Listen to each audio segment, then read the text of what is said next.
लइके कोढ़िया पति के तीरथ जाए।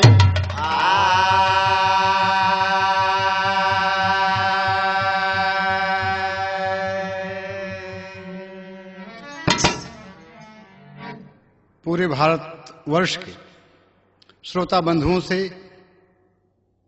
माताएं, बहनें, बहु बेटियों से, बुजुर्गों से, बच्चों से निवेदन है कि एक धर्म से, भक्ति भावना से ओत प्रोत सीडी कैसेट आप गंगा कैसेट कंपनी के माध्यम से सुनने जा रहे हैं। गाने का शीर्षक है महासती अनसुईया। अनसुईया अत्रि मुनि की धर्मपत्नी रहीं। जालिपा उनकी रिश्ते में बहन कहलाती थी।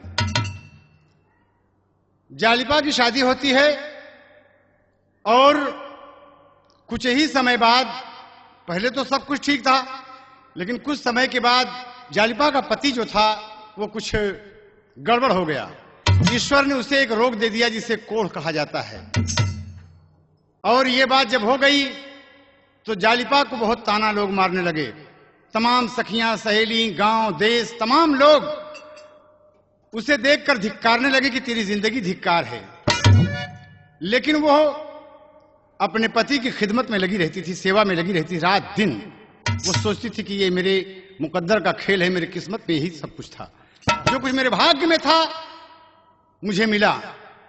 लेकिन तमाम ताना सुनते सुनते उसका हृदय द्रवित हो गया। और क्या कहती है,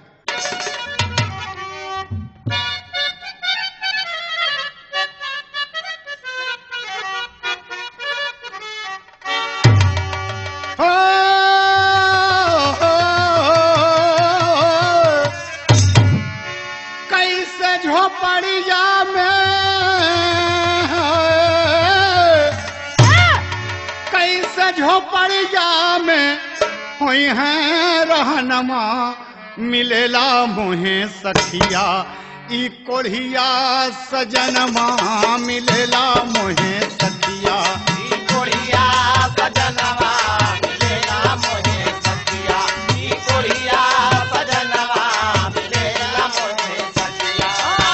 कैसे झोपड़िया में, कैसे झोपड़िया में हुई है रहनमा, मिलेला मोहे सखिया ई कोढ़िया सजनमा, मिलेला मोहे सखिया ई कोढ़िया सजनमा, मिलेला मोहे सखिया।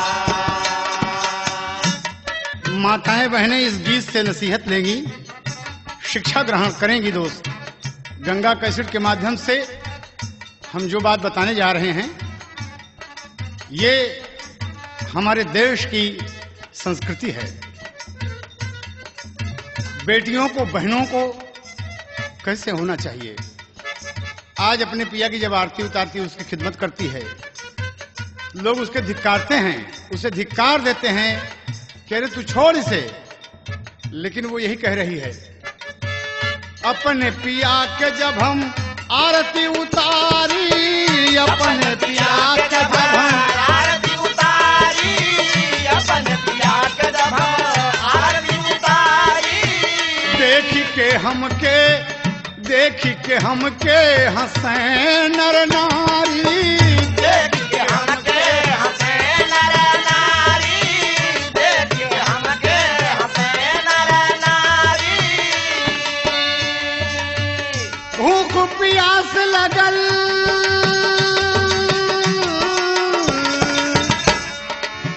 भूख प्यास लगल नाही बाट कनमा, मिलेला मोहे सखिया ई कोढ़िया सजनमा, मिलेला मोहे सखिया ई कोढ़िया सजनवा मिलेला मोहे सखिया, ई कोढ़िया सजनवा मिलेला मोहे। कैसे झोपड़िया में, कैसे झोपड़िया में होई है रहनवा, मिलेला मोहे सखिया, ई कोढ़िया सजनवा मिलेला मोहे सखिया, ई कोढ़िया सजनवा मिलेला मोहे सखिया। जालिपा रो रही है, ओके पति कोढ़ी ओके पास पहुंचता है, कहा क्या बात है, तुम्हारा मुखमंडल मुरझाया क्यों है, क्यों तुम द्रवित हो, बोलो जालिपा। जालिपा कहती कोई बात नहीं। कहा जालिपा तुम दुखी हो मुझसे कि मेरे जिस्म में ये कोढ़ विधाता ने दिया है, मेरी कुछ कमाई कुछ नेकियां कमजोर पड़ गईं जालिपा, इसलिए मैं तुम्हें एक नसीहत देता हूं। जालिपा एक काम करो तुम, जालिपा तुम दूसरी शादी कर लो। कहा अरे ये आप क्या कर रहे हैं, मैं तो ये सोचकर रो रही हूं स्वामी कि मेरी खिदमत देख के लोग मेरी खिल्ली उड़ाते हैं, बड़े अफसोस की बात है। ये तो मेरा सौभाग्य रहा कि आपकी खिदमत का मौका मुझे मिला है। आप जब तक इस जिस्म में जान है तब तक आपकी खिदमत होती रहेगी। कोढ़ी बड़ा खुश हो गया। क्या कहता है कौशिक कि जालिपा तुम सुनो, अरे जालिपा तुम इतनी पवित्र हो, तुम साक्षात देवी हो, और देखो मेरी भी क्या इच्छाएं हैं जालिपा, तुम जानती हो बहुत बड़ी अभिलाषा मेरे मन में रही कि मैं भी कुछ करूं।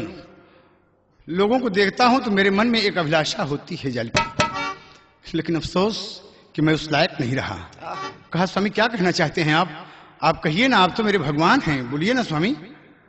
कहा जालिपा अरे हाथ नहीं कैसे दान करूं, बिन पग सब तीरथ दूर हुआ, बिन पग सब तीरथ दूर हुआ, मेरो अंग अंग में कोढ़ भयो, अरमान भी चकना चूर हुआ।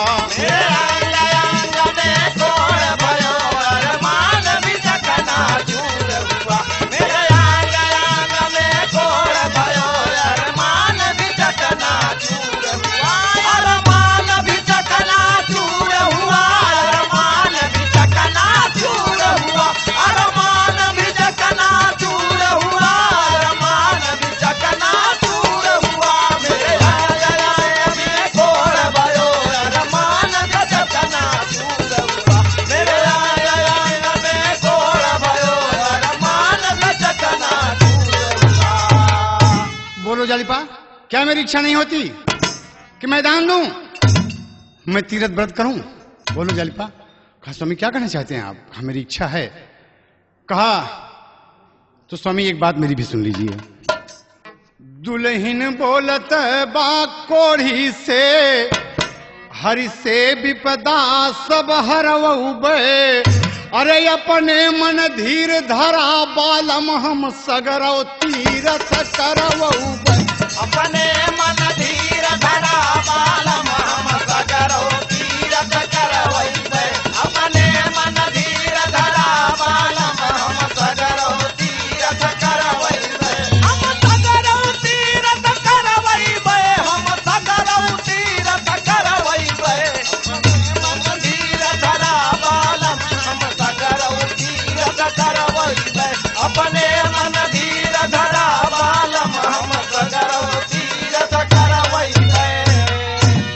जालिपा कहती है कि स्वामी अगर आप ये की इच्छा है, अरे मैं जब तक जिंदी हूं आपकी सेवा में हूं। आइए। उठाती है बाबूजी, कोढ़ी का हाथ अपने कंधे पर रख लेती है, आराम से लिए चली जा रही है और एक जगह पहुंचती है जहां एक लोहार का दरवाजा है। कहती है कि भैया एक 4 पहिया का गड़ारी बना दे। तो बोला था दुल्हनिया हो हाथ जोड़ी दुआरे पे, देता ये गड़रिया बना।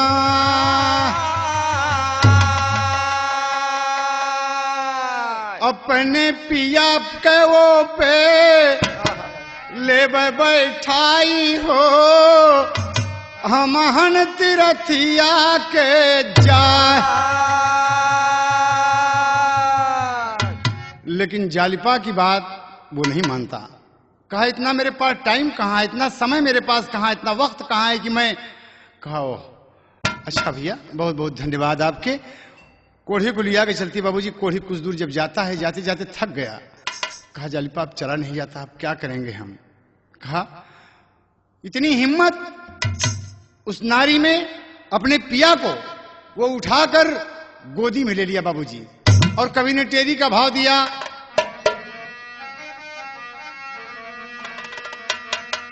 अरे राम तीरथ करवैया मां चली, अरे जालिपा सती पति का लैली हलिनी को रैया मां तीरथ करवैया मां चली। जालिपा सती पति का लैली हलिनी को रैया मां तीरथ करवैया मां चली। जालिपा सती पति का लैली हलिनी को रैया मां तीरथ करवैया मां चली।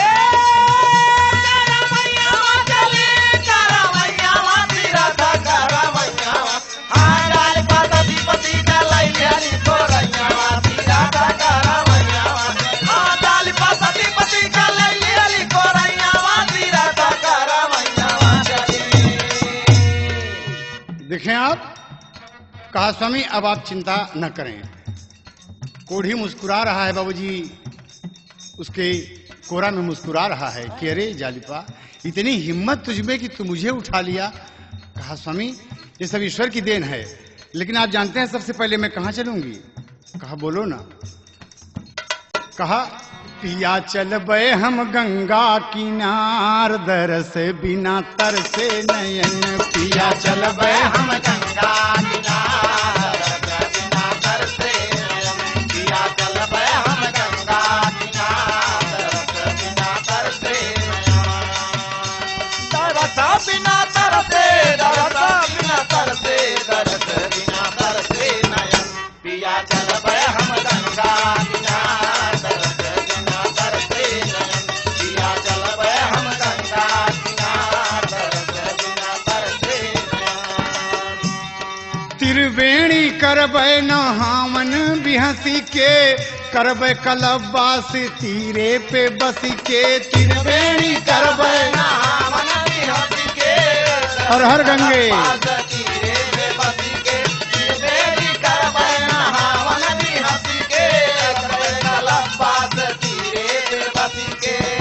पाप गंगा में देबे पवार, पाप गंगा में देबे पवार, पाप गंगा में देबे पवार, पाप गंगा में देबे पवार। भगत होई के लौटब भवन। पिया चलबे हम गंगा किनार, बिना तर से नयन। पिया चलबे हम गंगा किनार, बिना तर से नयन। तरस बिना तर से, तरस बिना तर से, तरस बिना तर से नयन। पिया चलबे हम गंगा किनार, तरस बिना तर से नयन। पिया चलबे हम गंगा किनार, तरस बिना तर से नयन। कहा चलो। प्रयागराज पहुंचती है और बड़े प्रेम से त्रिवेणी में खुद और अपने स्वामी को भी स्नान कराया। त्रिवेणी संगम का आशीर्वाद लेके अपनी तीर्थ यात्रा शुरू करती है। कैसे कहती है, क्या कहती है बाबूजी कि प्रथम नहावन प्रयागराज का, प्रथम नहावन प्रयागराज का, त्रिवेणी की धर सडगर। प्रयागराज के दर्शन कई के पहुंच गई है अवध नगर। बाबा विश्वनाथ के दर्शन काशी में कीन्हा जाकर, मथुरा वृंदावन बरसाने और द्वारिका किया सफर। लक्ष्मण झूला ऋषिकेश यऊ हरिद्वार की धरा डगर। बद्रीधाम और बैजनाथ के जाके दुल्हन किया सफर। बद्रीनाथ बैजनाथ के जाके दुल्हन किया सफर। बद्रीनाथ बैजनाथ के जाके दुल्हन किया सफर। जाके दुल्हन किया सफर। जाके दुल्हन किया सफर। बद्रीनाथ बैजनाथ के जाके दुल्हन किया सफर। बद्रीनाथ बैजनाथ के जाके दुल्हन किया सफर। अरे पैदा धाम की ओरी और कोढ़ी से बोलत है गोरी कि तीरथ करवैया माँ चली। कहा स्वामी कहे हाँ, कहे कमरिया दर्द कराई बड़ चढ़िया त्या घोड़ैया वहाँ तीरथ करवैया वहाँ। अरे कमरिया दर्द कराई बड़ चढ़िया त्या घोड़ैया जाता करवैया वहाँ कमरिया दर्द करे बड़ चढ़िया त्या घोड़ैया वहाँ तीरथ करवैया वहाँ चले। करवैया वहाँ चली करवैया वहाँ तीरथ करवैया वहाँ कमरिया दर्द करे बड़ चढ़िया त्या घोड़ैया वहाँ तीरथ करवैया वहाँ कमरिया दर्द करे बड़ चढ़िया त्या घोड़ैया वहाँ तीरथ करवैया वहाँ चली। कोढ़ी बहुत खुश होता है। कहा जालिपा तुमने तो कमाल ही कर दिया। जरा देखिए कि मेरे देश की नारी अपने पति को लेकर कहीं कंधे पर, कहीं पीठ पर, कहीं कमर पे बैठा के बाबूजी लिवा के चली जा रही है, कोरा लेकर, गोदी लेकर। अपने पिया को सारा तीरथ करा दिया तो बैठ कर कहती है कि स्वामी मैंने आपको चारों धाम और चारों पूरी करा दिया, आपकी जो इच्छा रही, अब चलते हैं अपने गांव। स्वामी तो जब जालिपा कही तो कोढ़ी मुस्कुरा दिया, कह रहे आपने कह दिया कि चारों धाम और चारों पुरी करा दिए के हाँ। तो कोढ़ी मुस्कुरा के क्या कहता है कि टारे टारे नबिद का टाकी, टारे टारे नबिद का टाकी और हमसे जिन करा चाला की, बाकी अमरनाथ का मेला देखा वैया वहाँ तीरथ करा वैया वहाँ चली। बाकी अमरनाथ का मेला देखा वैया वहाँ तीरथ करा वैया वहाँ। हाँ बाकी अमरनाथ का मेला देखा वैया वहाँ तीरथ करा वैया वहाँ चले। करा वैया वहाँ चली करा वैया वहाँ तीरथ करा वैया वहाँ। हाँ बाकी अमरनाथ का मेला देखा वैया वहाँ तीरथ करा वैया वहाँ। हाँ बाकी अमरनाथ का मेला देखा वैया वहाँ तीरथ करा वैया वहाँ चली। जालिपा हंसने लगी कि अरे अरे स्वामी इतना बड़ा बड़ा तीरथ हम आपको करा दिए और अमरनाथ का मेला देखेंगे? कहें ना ना ना ना, आज शिवरात्रि का दिन है, भगवान शंकर का ब्याह का दिन है और हमने सुना है कि भगवान शंकर वहां पर अमरनाथ मेले में आते जरूर हैं। कहा अरे स्वामी सब कहने की बात है। कहा तो जालिपा मुझे अमरनाथ पहाड़ पर ले चलो, मैं मेला देखूंगा, मेरी आखिरी इच्छा है, वहीं से हम अपने गांव चलेंगे। कहा स्वामी अगर आपकी इच्छा यही है तो चलिए, लेकिन पहाड़ पर चढ़ना है, कैसे चढ़ेंगे हम? कहा चलिए ना मजे मजे, कुछ दूर गोदी में लेके चलोगी, कुछ हम पैदल चलेंगे, इसी तरीके से पहुंच चलेंगे। लेकिन जालिपा अपने मन में सोच रही है और अपने पिया की बात मानकर बाबूजी रानी मन में सोच रही है, अमरनाथ की धरस डगर। बड़ी मशक्कत मेहनत करके पहुंची जाई पहाड़े पर। तेरस का मेला लागल बा, भीड़ जुटल बा बड़ी करका। जालिपा अपने पिया को देखा, कहा देखिए मेला मेला लगा हुआ है, कहे जालिपा तनी मेला के पीछे में ले चला। अरे तनी भिड़िया में ले चला हमका, तनी के भीड़ में हमहू देखी कि कैसे कैसे लोग आए हैं। कहीं पिया देखें आपका हाथ पांव एकदम ये कोड़ है और चोट लग जाएगी, लोगों का धक्का लग जाएगा तो दर्द ना होगा। तो कहे जालिपा तू ले चला हमारे पास, क्यों नहीं रास्ता साफ करब हमार काम आ। अरे ऐसा जब बोला तो जालिपा का कम करती है, अपने पति को उठा लिया है और मेला के धर से डगर। जालिपा से कोड़ी कहा था का हो, है देखा ना, है देखा मेला एकदम रास्ता साफ हो गया, चला ना साफ है एकदम। जालिपा मन में मुस्कुरा दिया कि स्वामी आप भी, वो गोड़ फैला दिया कि भला कोड़ के डर से लोग मतलब अरे बाप रे लड़का सियान बच्चा बूढ़ा सब एक पे एक सब तरपर हो गए। मेला का पूरा मिजाज ही गड़बड़ा गया।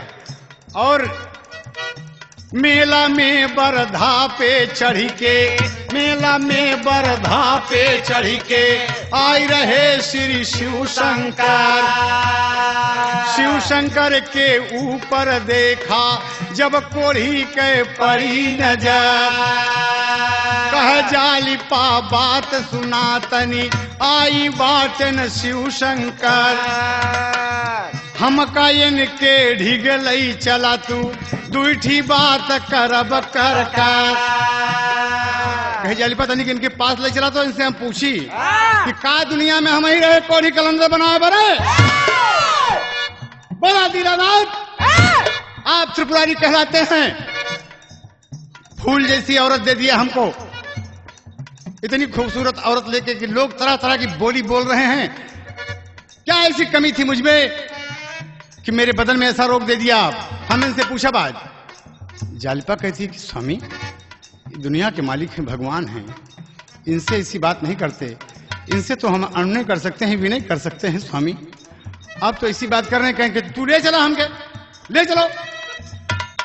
अपने पति को उठा लिया है कोढ़ी देखत बाघंबर, बाघंबर के ऊपर कोढ़ी पसरन पेवर दिह सदरार।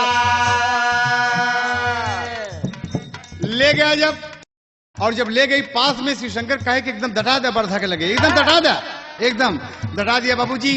तो एकदम अपने पांव के जो कोढ़ का मेवात था बाबूजी बाघंबर के ऊपर रगड़ दिया। वहां शिव शंकर के जब कोढ़ी के ऊपर नजर पड़ी, कहा रोक लड़की, कौन है रे, कहां जाएगी तू इसे लेकर? कहा प्रभु क्षमा कीजिएगा। कहा ना, वो है तड़प के कहा लगे त्रिपुरार, तू बहुत बनती यहाँ पतिव्रता नार हो, तीरथ कर मैया वहां चली। तो हम श्राप दे थे कि हो तो भिनसार पति तोर कोढ़ी मारा वैया वहां तीरथ करा वैया वहां चली। हो तो भिनसार पति तोर कोढ़ी मारा वैया वहां तीरथ करा वैया वहां, हो तो भिनसार पति तोर कोढ़ी मारा वैया वहां तीरथ करा वैया वहां चली। मारा वैया वहां चली करा वैया वहां तीरथ करा वैया वहां चली। हो तो भिनसार पति तोर कोढ़ी मारा वैया वहां तीरथ करा वैया वहां चली। हो तो भिनसार पति तोर कोढ़ी मारा वैया वहां तीरथ करा वैया वहां चली। जा औरत, तू समझ रही है कि बड़ी पतिव्रता है, तू इसको घुमा रही है लेकर मेले मेले मेले मेले। देख मेरा बाघंबर गलता हो गया, मैंने श्राप दे दिया कि सूरज की पहली किरण इसको लगेगी कल और ये मर जाएगा। जालिपा भगवान के पास पहुंच गई कि दीनानाथ, दीनानाथ ऐसा न करिए, मेरी तपस्या भंग हो जाएगी। भगवान मेरी तपस्या भंग हो जाएगी। मैंने सब कुछ ठुकरा के अपने भगवान की सेवा किया है प्रभु, मैं कहां जाऊंगी जरा बोलिए ना भगवान। और क्या कहती बाबूजी, लेकिन भगवान की त्योरी चढ़ी हुई कि हट जाओ मेरे सामने से, तुम यहां ना लाती तो ऐसा ना होता, मेरा बाघंबर गंदा हुआ है, मैंने श्राप दे दिया है। कहा प्रभु ऐसा अपशब्द भगवान सुनाओ ना, ऐसा अपशब्द भगवान सुनाओ ना, आप तो दीनों के दीनानाथ हैं। ऐसा अपशब्द भगवान सुनाओ ना, आप तो दीनों के दीनानाथ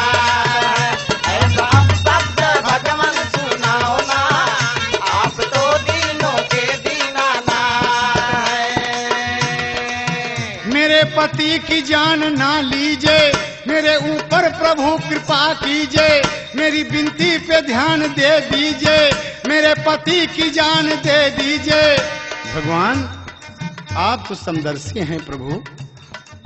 अरे मैं भाग्यशाली हूं कि इन्हीं पति के द्वारा आपके दर्शन हुए दीनानाथ।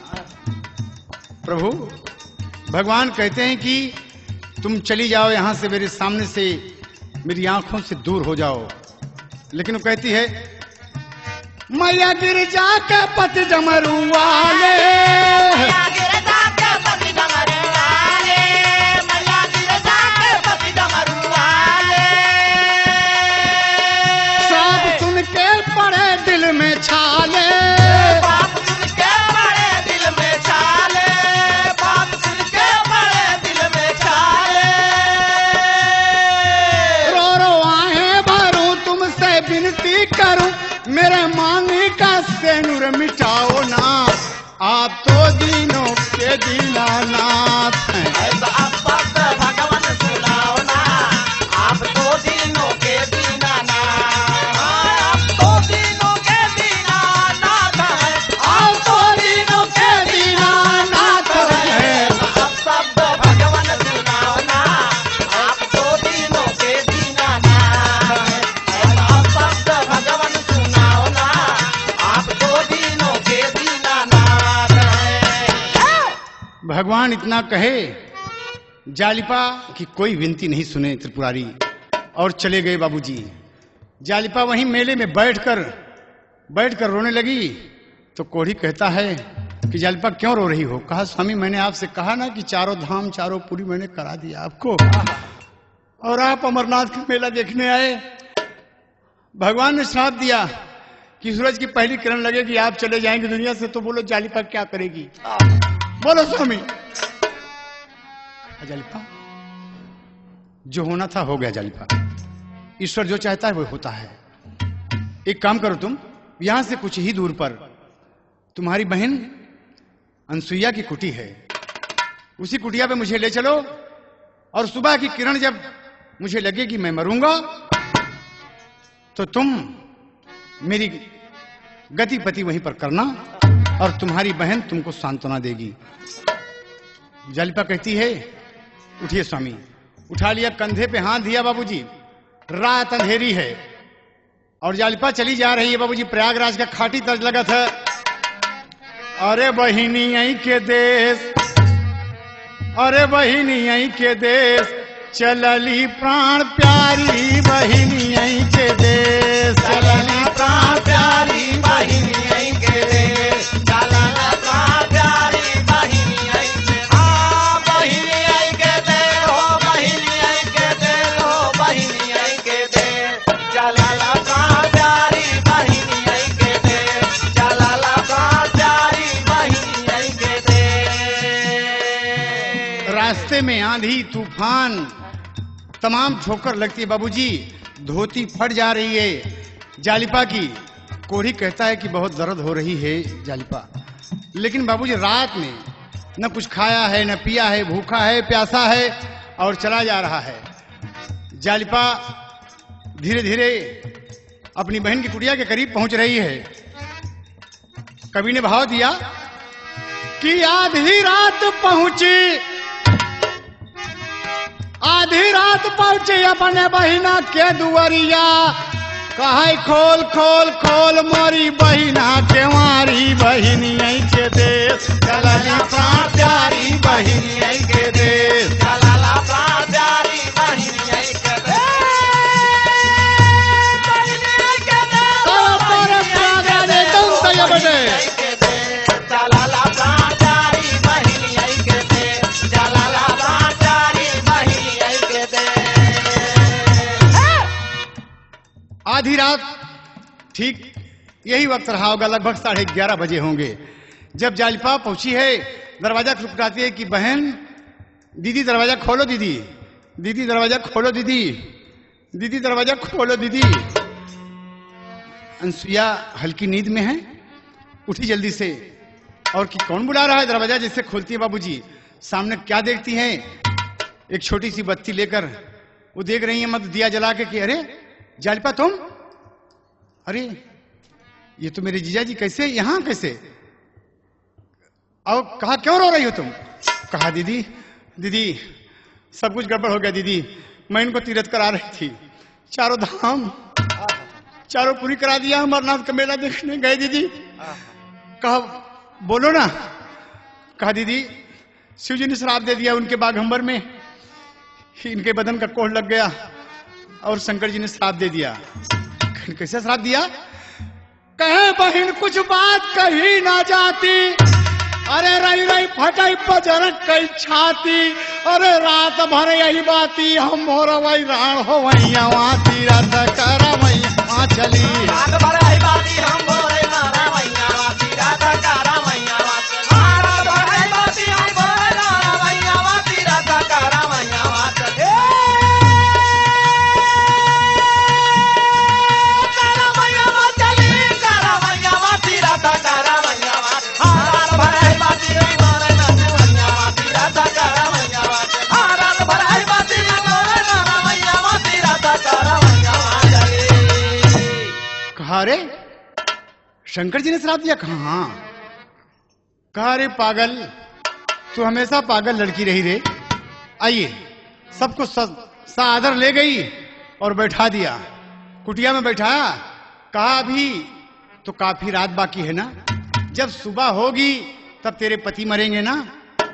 कहा देख यहाँ कुटिया में ईश्वर की कृपा से सब कुछ फल फूल सब कुछ रखा हुआ है, अपने पिया की खूब सेवा कर, जितनी जिंदगी बची है इनकी, इनकी खिदमत में 1 मिनट भी मत चूक। कहा अच्छी बात है दीदी, कहा मैं किसी से मिल के आ रही हूं। इतना कहा कि ये सब फल फूल जंगल के मेवे रखे हैं, इनको खिलाओ, बढ़िया ढंग से इनकी सेवा करो। बाबूजी कोढ़ी आराम से लेटा है, जालिपा पांव दबा रही है, कभी कुछ फल खिला रही है, और अनसुईया चल गई और कहां पहुंचती है बाबूजी? सुमेरगिर पहाड़ पर। और जो पहाड़ पर पहुंच गई देवी, और रास्ते में सोचते हुए चली जा रही है और कह रही है मेरे रहते मेरे बहन का पति मर जाए, मेरी बहन विधवा हो जाए, अनसुईया तुझे धिक्कार है। और पहाड़ पे गई बाबूजी, अपना दाहिना अंगूठा टेक कर एक पांव पर खड़ी हो गई, और एक पांव पर खड़ी होकर कवि ने क्या कहती है बाबूजी? कवि ने एक तर्ज दिया। क्या तर्ज दिया? क्या कहती है?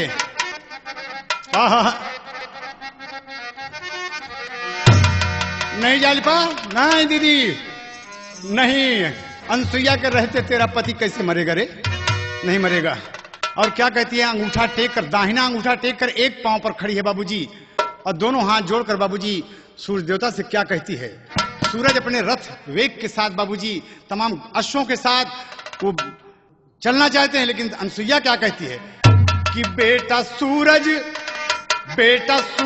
तुझे अपने माँ की कसम, आज तुम उदया चल बेटा आना नहीं। बेटा सूरज तुझे अपने माँ की कसम, आज तुम उदया चल बेटा आना नहीं। बेटा सूरज तुझे अपने माँ की कसम, आज तुम उदया चल बेटा आना नहीं।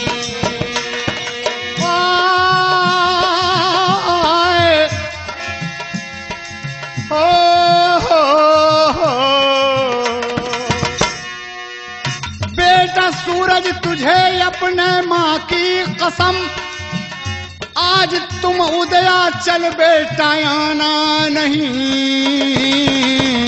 जिस जगह पर हो तुम उस जगह पर रहो, पांव हरगिज तुम अपना उठाना नहीं। जिस जगह पर हो तुम उस जगह पर रहो, पांव हरगिज तुम अपना उठाना नहीं। जिस जगह पर हो तुम उस जगह पर रहो, पांव हरगिज तुम अपना उठाना नहीं। बेटा सूरज तुझे अपने माँ की कसम, आज तुम उदया चल बेटा आना नहीं।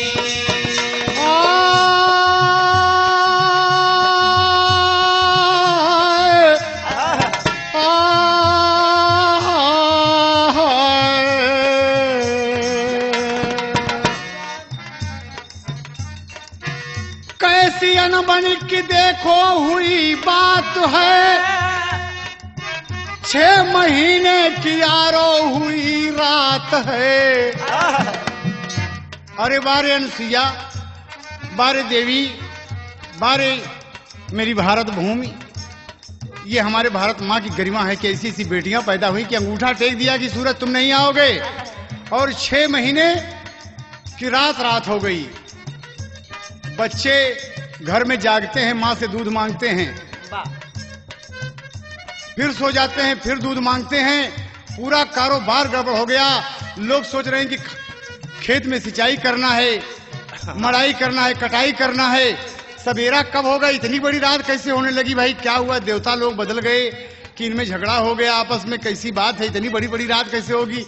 एक गांव के आदमी जाग के दूसरे गांव में पहुंचे थे कि भैया आप खिया एको बेरी सवेर भरा हमरे खिया नहीं। अरे भैया कहे यार हम यही पूछे तोहरे खिया आवत रहे कि एको बार सवेरा हुआ था कि नहीं हुआ रहा। भैया ये कैसे, कहीं कुछ समय में नहीं आया। पूरा गांव पूरा देश 6 महीने की रात हो गई, सारा कारोबार गड़बड़। जिक्र बेरन उचर तो धान लगा बरे वो पड़े हुए, सभी सोच रहे हैं अपने आप। देवता भी बड़े चक्कर में पड़ गए कि अरे शंकर जी सोचते हैं कि मुझे ब्रह्मलोक जाना था, ये कैसे रात रह गई। ब्रह्मा जी अलग सोच रहे हैं, ब्रह्माणी अलग सोच रही हैं, लक्ष्मी विष्णु जी अलग सोच रहे हैं कि क्या हो गया। देवता भी करने लगे मशविरा, भोर होने का कोई ठिकाना नहीं। देवता में भी होता है मशविरा, भोर होने का कोई ठिकाना नहीं। देवताओं में होता है मशविरा, भोर होने का कोई ठिकाना हाय हाय हाय, देवता भी करने लगे मशविरा, भोर होने का कोई ठिकाना नहीं। देवताओं में होता है मशविरा, भोर होने का कोई ठिकाना नहीं। देवताओं में होने लगा कदम, आज तू गया चल दे जाना नहीं। देवता विचार करने लगे। ब्रह्मलोक से ब्रह्मा जी तमाम एकत्रित हुए, तीनों देव, तमाम देवता लोग, इंद्र कुबेर इत्यादि, अग्नि जल वरुण सभी पहुंच गए कि प्रभु जी ये कैसी माया है, अगर इतनी बड़ी रात होगी तो सृष्टि का काम कैसे चलेगा। विष्णु भगवान कहते हैं कि सृष्टि का काम, इधर देखिए मृतलोक में त्राही त्राही मचा हुआ है। बच्चे जाग जाग के अम्मा भूख लगी हुआ, अम्मा दूध दे दे, अम्मा कैसे। लोग नित्य क्रिया कर करके परेशान हो गए कि अरे बाप रे कितनी बड़ी रात है, क्या करें, कुछ समझ में नहीं आता, सब परेशान हैं। विष्णु भगवान ने कहा कि भगवान अंतर्यामी नारायण ने कहा कि कुछ गड़बड़ है यहां पर। सूरज की तरफ जब इशारा किया कि सूरज तुम निकलो, लेकिन अंगूठा टेका हुआ कि नहीं, सूरज नहीं निकलेगा। अनसुईया कह रही कि सूरज नहीं निकलेगा, और जब सूरज निकलेगा नहीं तो मेरी बहन विधवा नहीं होगी। तो भगवान कहते हैं कि ओहो एक मामला गड़बड़ हो गया। क्या गड़बड़ हो गया? अनसुईया ही चरण टेक दिया है, सूरज को कसम दे दिया है सूरज तो निकलेगा नहीं कभी भी। ये तो 6 महीना का बात है, 6 साल न बीत जाए। तीनों देवता बाबूजी, तीनों भगवान अपने मन मा विचार कैले, गैले अनसुईया जी के देश हो, गैले अनसुईया जी के देश। काहे के चरणमा टूट कलियू मयनवा, सारा जग पवल कले। एक ही पांव पर खड़ी है बाबू अंगूठे के बल पे। भगवान को देखा और अनसुईया मगन हो गई। कई के नमन बोले लगली अनसुईया, अरे भला हम देई का कलेस हो, बोला हम देई का कलेस। कहे ये नहीं से पूछा, शिव जी की तरफ इशारा करके कहे ये नहीं से पूछा जवन डमरू बजावे जे का सब कहाती महे।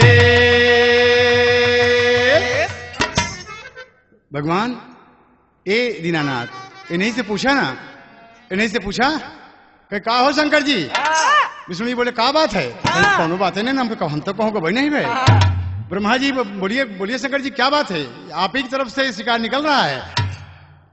कहे अनुसुईया बात बताइए ना। कहे अमरनाथ में हमारी बहन मेला देखेगा रही, इनके बाघंबर में तन की मेवाद लग गए। हमारे बहन का पति कोढ़ी है और लग गए, वो श्राप दे दें कि सूरज के किरण निकली तो मर जाए। ये भोलेनाथ इनके सब भोलेनाथ कहा थी डमरू बजावा थी। हाँ हमारे बहन का श्राप दे विधवा हो जाए हमारी बहन, ना सूरज निकली ना हमारी बहन मरी, हम सूरज ना निकले देव। कन का हो शंकर जी श्राप दिया? कन कह यार अजीब बात करते, हमारा बाघंबर गंदा हो गया और मैं श्राप ना दूं? अरे कहने इतनी बड़ी सजा, एक जरा सा मेवाद लग गई आपका गंदा हो गया बाघंबर, तो इतनी बड़ी सजा? क्या आपने मृत्यु दंड दे दिया? कहने तो दे दिया कहना ना ना ना ना, तो ये रात ही रहे फिर उठाओ बर्धा चला मतलब।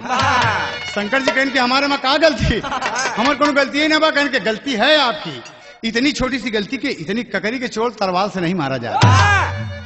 कहे तो कहे भोलेनाथ अनुसुईया देवी आप चरण नीचे करें, लेकिन सूरज को टेक दिया कि बेटा वहीं रहोगे तुम, और सूरज को रोक दिया बाबूजी।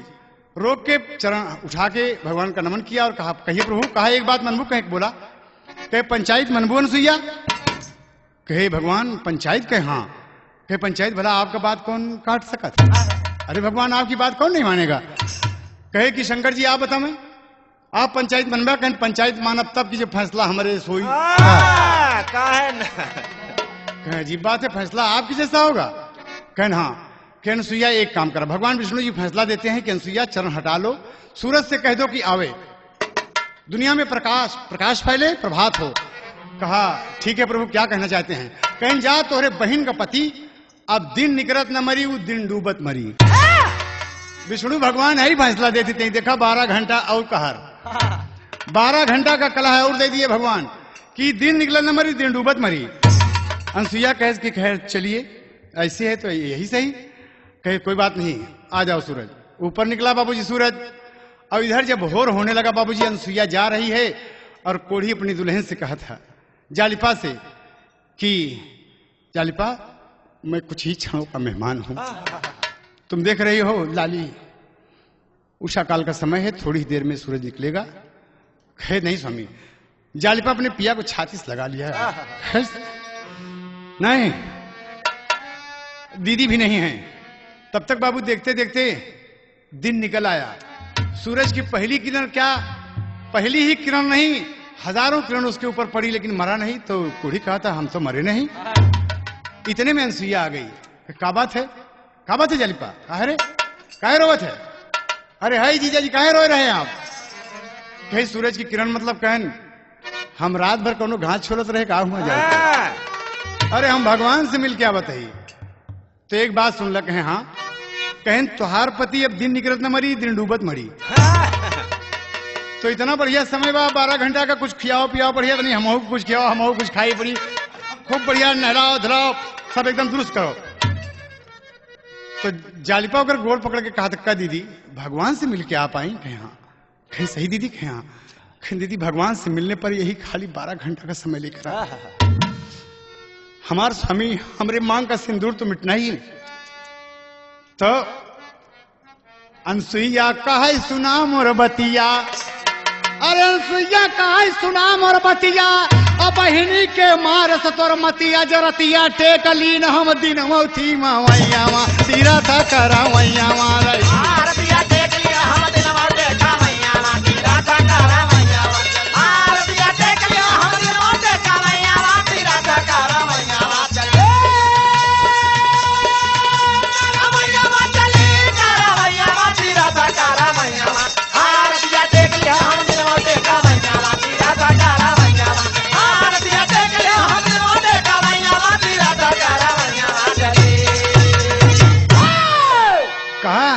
चिंता करती हो तुम?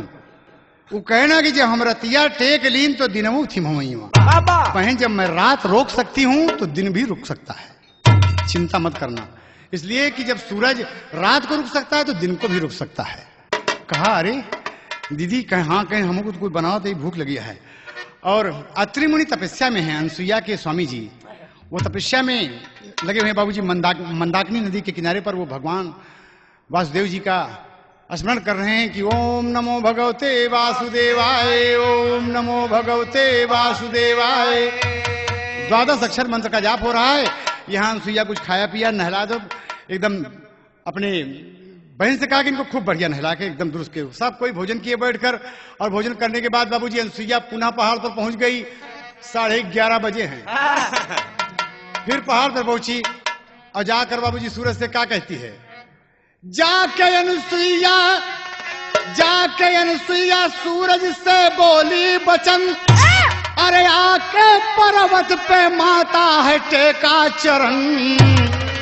आज माता की फिर से जरूरत पड़ी, आज माता को फिर से जरूरत पड़ी। आज तुम अस्ताचल बेटा जाना नहीं, आज माता की है जरूरत पड़ी, आज तुम अस्ताचल बेटा जाना नहीं। आज माता की है जरूरत पड़ी, आज तुम अस्ताचल बेटा जाना नहीं। आज तुम अस्ताचल बेटा जाना नहीं। कहा सूर्यदेव अभी हम कह रहे थे, कुछ ही देर पहले आपने मेरी बात मानी, आप आए, लेकिन याद रहे कि अब आप जहां हैं वहीं रुके रहें। फिर अस्ताचल को आप नहीं जाएंगे। सूर्यदेव तमाम अश्वों के साथ अपने रथ पर सवार हैं। बाबूजी आना चाहते हैं लेकिन रुक गए। 11:30 बजे सूरज ठीक रुक गया, एकदम रुक गया। मजदूर सब खेत में काम कर रहे हैं। काम कर करके हलवाहा हल जोत के लेके वहीं पर पेड़ के नीचे खड़ा है। फिर जब उसका पसीना होके कम भया तो फिर जोतता है। चाहे कहे मेरे 12 बजे, कहे मेरी छुट्टी हुई, 12 बजने वाला नहीं है। मजदूर खपड़ा पे चढ़ के खपड़ा छा रहे हैं, 12 बजते नहीं है। देहात में जब बीता खड़ा करके बीता खड़ा हो जाए, जब परछाई कहा हाँ 12 बज गया। सारा काम चौपट इधर से उधर। गांव वाले दूसरे गांव में एक दाई शाम भरा तो रखी है। एक दाई शाम भरा कहे कि अरे नहीं भैया शाम तो नहीं हुआ, कहा हो गया कुछ समय में नहीं याद है। कितना बारात रुक गई, कितना बियाह, सब कुछ काम गड़बड़ हो गया। विष्णु भगवान से देवता मशविरा करते हैं कि बोले कहा हो गया, कहें कि फिर वही बात है। गया तो फैसला करे तो फैसला ऐसे हुआ शंकर जी की नहीं, जा दिन निकलत न और पति न परे दिन डूबत मरे। जब ऐसे फैसला बाबा तो क्या जाए अभी। भगवान ब्रह्मा शंकर जी के पास गए कि चला भैया चल के ये मामला वही फिर मामला। कहें रे यार अभी मामला तो फंसा दिया भाई साहब, हम न जाबे, कहें न जाबा तो त्राय मच गई, त्रैलोक का विनाश हो जाएगा। अनसुईया का चरण हटेगा नहीं और सूर्यदेव आगे बढ़ेंगे नहीं।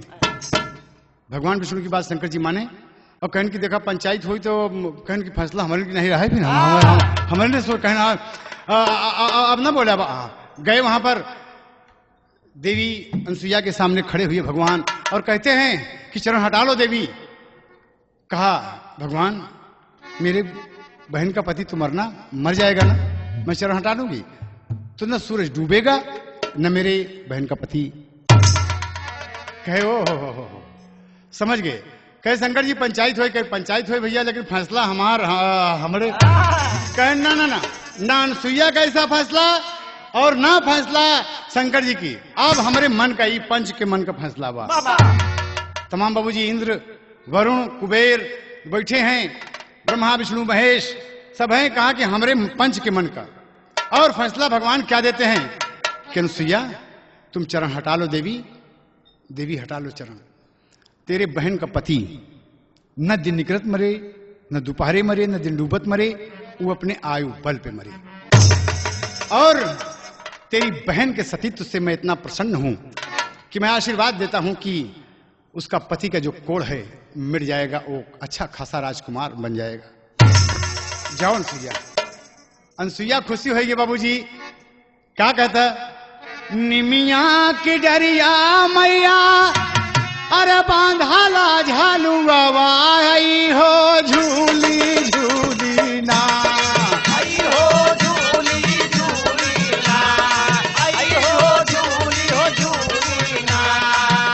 मैया मोरी गावाली गीतिया आई हो झूमी झूमी ना मैया मोरा गावेली गीतिया हो झूली हो झूली ना मैया मोरा गावेली गीतिया हो झूली हो झूली हे हो झूली ना हे हो झूली ना मैया मोरा गावेली गीतिया हो झूली ना मैया मोरा गावेली गीतिया हो झूली ना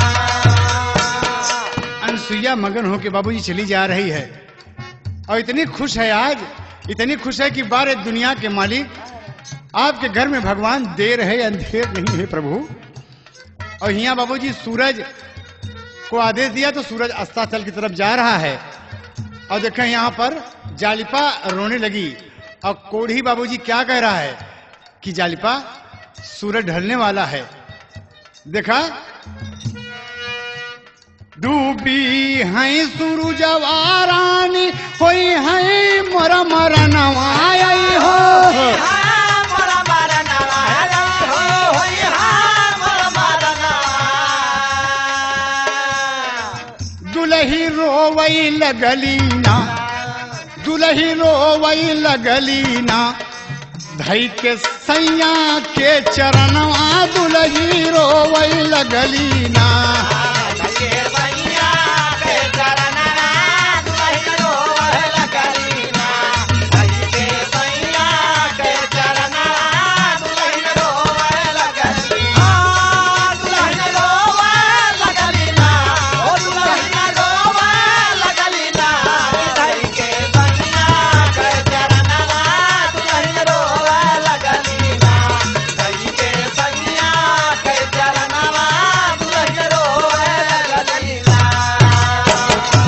कहे स्वामी आप ठीक कह रहे हैं, ये सूरज जाने वाला है, लेकिन ये बाबूजी धीरे धीरे का होता है ओकर बदन में देखे जहाँ कुबर व कुबर गायब हो गया और जहाँ देखे बाबूजी एकदम सफेद सफेद दाग है वो सब एकदम सम्राट भैया एकदम गायब हो गया और कौन होकर नई नई अंगुरी जामे लगी।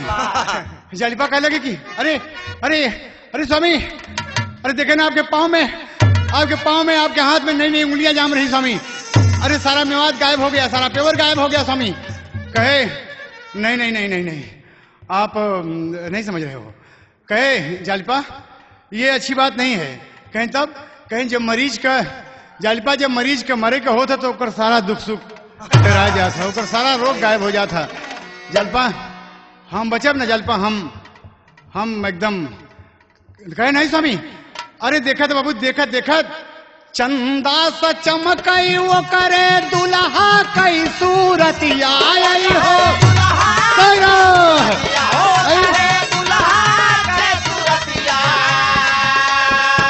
अरे चरणमा धई के ना अरे चरणमा धई के ना नाचै कुटिया में जननवा अरे चरणमा धई के ना नाचै कुटिया में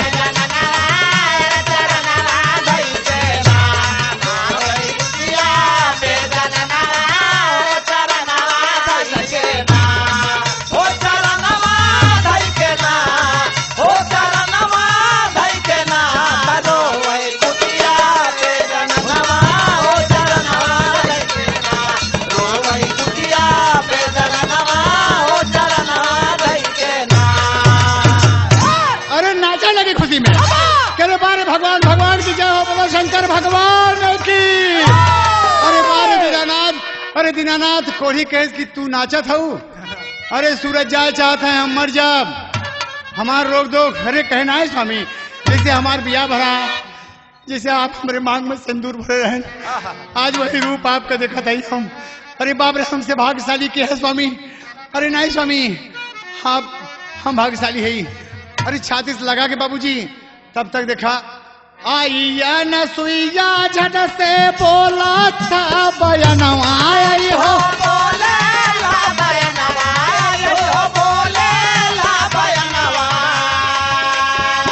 अरे चरणवा धई के ना, अरे चरणवा धई के ना ए जालिपा तू अब रोवत हो? अरे पगली तार सुहाग अमर हो गए रे। अरे मोरी बहन खड़ी हो तो का छाती से लगा ले बाबूजी। नैना बनी गई ले सवनम आया रे चरणवा धई के ना।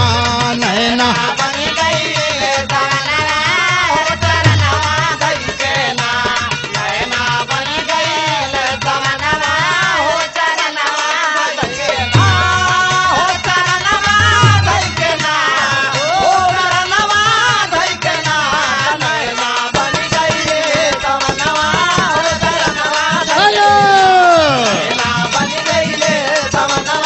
हो चरणवा धई के ना। अरे हमरे बहन के पति अब न मरी हैं। इन दिन निकलत मरी, न दिन डूबत मरी, न दोपहरे मरी ही। अपनी आयु बल पे मरेंगे। जितनी उम्र लेकर ये दुनिया में आए हैं उस उम्र पर ये मरेंगे। और सुनो, अब तोरे सतीत्व से भगवान के पूरा शरीर सही कह दिए। जालिपाई सुन के बाबूजी खुशी हो गई और अपनी बहन से विदा लेती है। अपनी बहन से विदा लेती, कैसे लेती है और क्या कहती है? क्या कहती देखा बाबूजी कि दीदी हम जात है, हम तो दीदी जात है, मुही दे दया आशीर्वाद। कहे अनसुईया जाओ बहन तुम सदा रहो आबाद।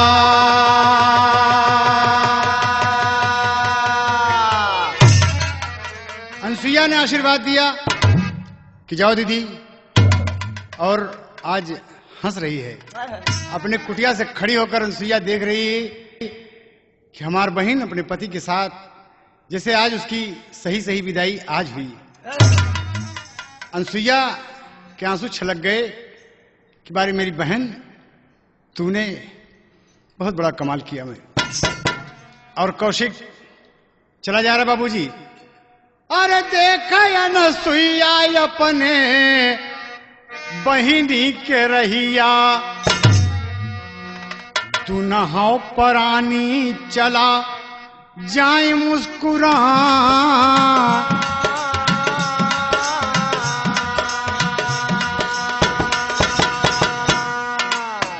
उड़ी उड़ी जाला यारे रानी के अचरिया।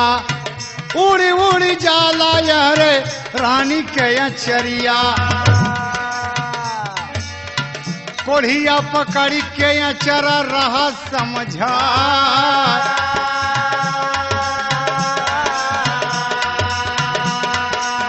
हथवा महथवा मिलौले दुनौ जनवा। हथवा महथवा मिलौले दुनौ जनवा। करद की कुलेल यर डगरिया में जा।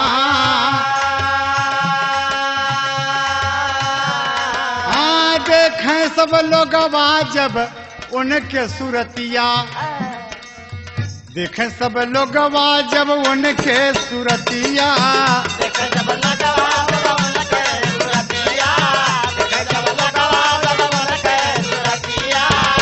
अरे हौले हौले जाई के पहुँच गई ले जहाँ।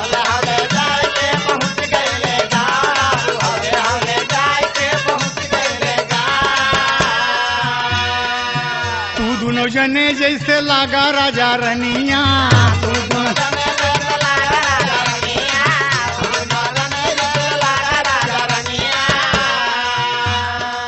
पेड़वा के तरे बैठे दोनों जन छहाँ।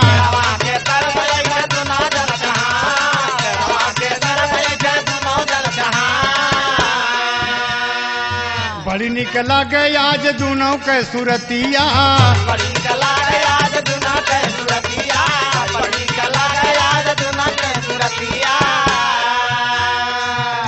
अरे ले वही बलैया नर नारी गैले आए।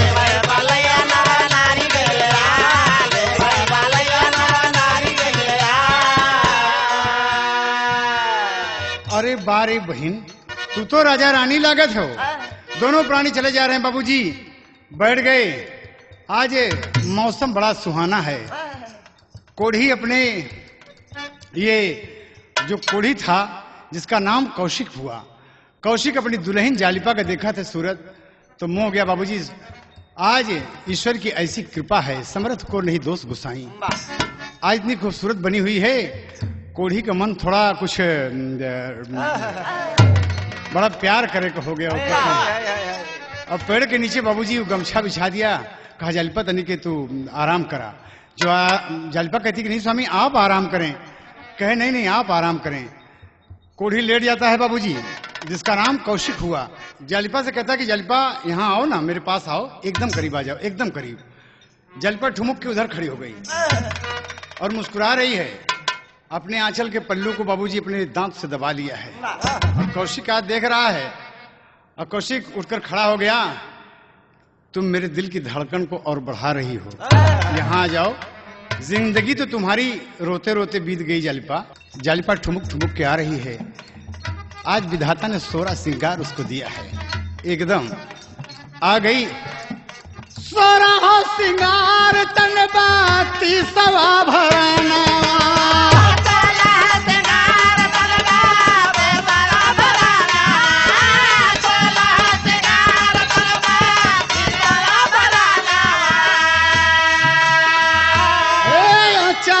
पकड़ के बैठा देखेला सजनवा। आंचल पकड़ के,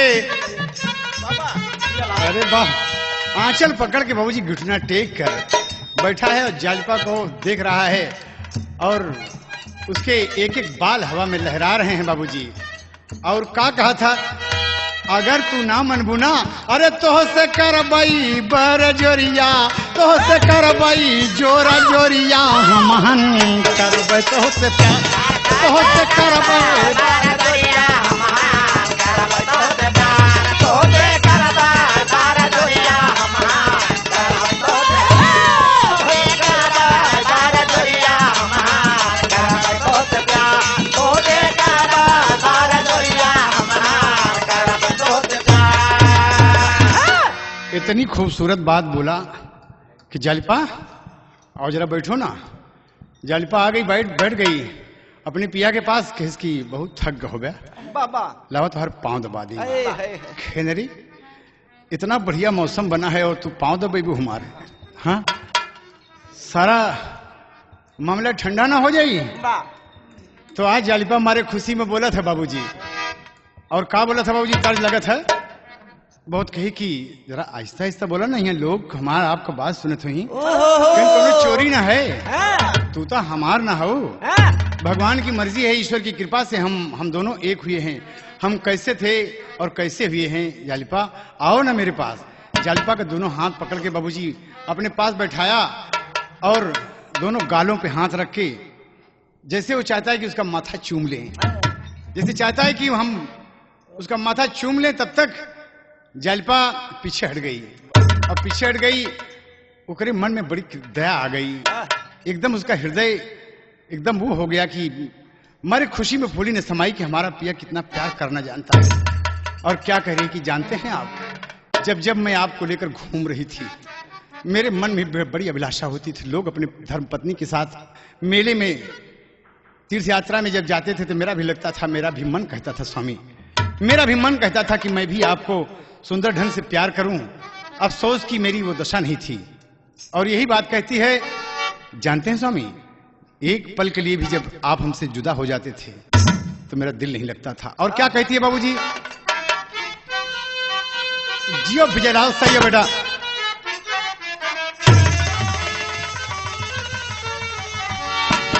सजना हो तोरे बिन जिया नहीं लागे रे, तोरे बिन जिया नहीं लागे।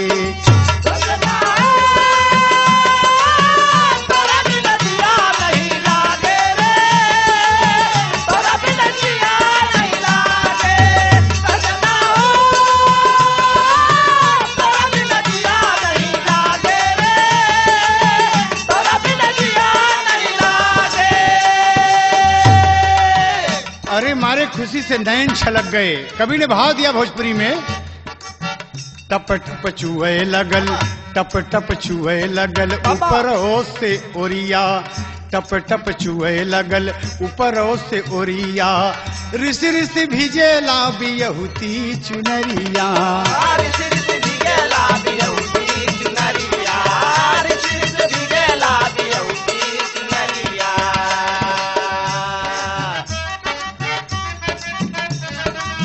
अपने अंगनमा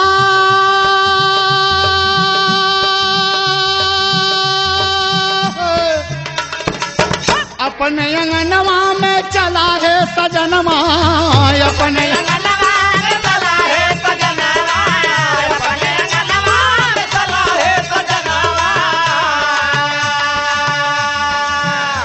अरे हम तो है दुल्ही तोहार सजना है, तोरे बिन जिया नहीं लागे रे, तोरे बिन जिया नहीं लागे। सजना हो तोरा बिन जिया नहीं लागे रे, तोरा बिन जिया नहीं लागे। सजना हो तोरा बिन जिया नहीं लागे रे, तोरा बिन जिया नहीं लागे। कहती जाती है उड़ गई पिया, ये बियाबान जंगल है, आप चलिए ना, चले हम आप अपने घर चलें। लिवा के चलती है। बहन अनसुईया जी के दिहली दोहैया, बहन अनसुईया जी के दिहली दोहैया, बहन अनसुईया जी के दिहली दोहैया। अपने अनसुईया की दोहाई देते हुए बाबूजी गौवा में आई गए, गौवा में आई गए चिरवा चिरैया, गौवा में आई गए चिरवा चिरैया।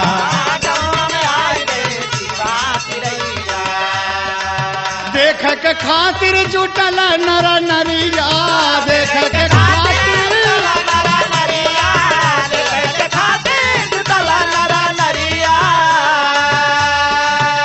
अरे जाली पाक सोरहो सिंगार सजना है, तोरे बिन जिया नहीं लागे रे, तोरा बिन जिया नहीं लागे। सजना है तोरा बिन जिया नहीं लागे, बड़े प्रेम से दोनों रहने लगे। तोरा बिन जिया ये भाग एक है चिड़ी का, दूसरे भाग में आप अब महासती अनुसुईया दूसरे भाग में सुने।